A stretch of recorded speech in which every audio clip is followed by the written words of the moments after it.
Bonjour, aujourd'hui nous allons voir comment créer un effet graphique, un effet de dessin en crayon de ce genre-là.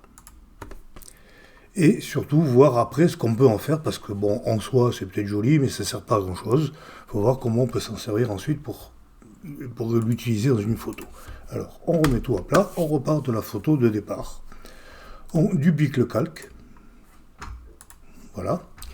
Ce calque, je vais le passer en noir et blanc de la manière la plus simple possible en faisant image, réglage, désaturation, c'est-à-dire en fait ça enlève les couleurs et on se retrouve bien sûr avec du noir et blanc.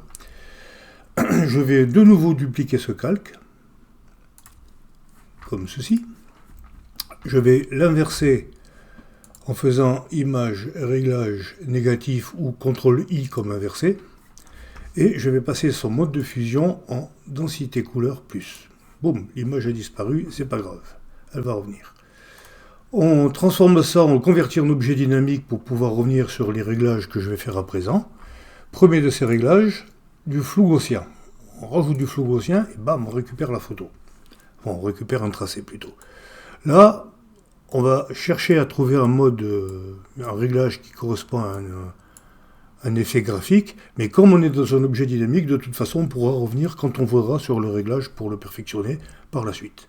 Donc, je confirme, vous voyez, le réglage du flou gaussien est ici. Maintenant, je vais rajouter un niveau. Alors, pour ça, deux solutions. Soit je crée un calque de niveau qui va venir se mettre au-dessus, soit, comme je suis dans un objet dynamique, je peux me permettre de faire image, réglage, niveau. Le niveau, vous voyez, se rajoute ici. Et donc, en double-cliquant dessus, je pourrais revenir sur le réglage. Et là, en jouant avec les trois curseurs, surtout celui du milieu, en fait, je vais pouvoir perfectionner le côté graphique du résultat obtenu. Voilà. Alors, effectivement, ça c'est joli. Bon, c'est un petit peu différent de la première version que je vous ai présentée. Mais en soi, bon, ça ne sert pas à grand-chose.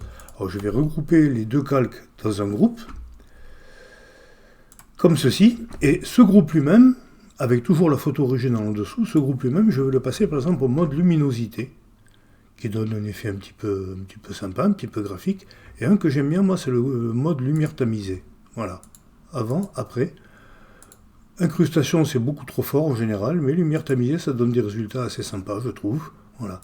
À vous de faire des essais, de modifier à volonté les réglages de niveau et de flou gaussien. Vous voyez qu'en modifiant le flou, on va obtenir un résultat tout à fait différent. Voilà, beaucoup plus proche de la photo originale, mais avec quand même un petit côté un petit peu plus graphique, un petit peu plus sec, je dirais. Voilà. Je vous laisse faire toutes les expériences que vous voulez à partir de ce schéma.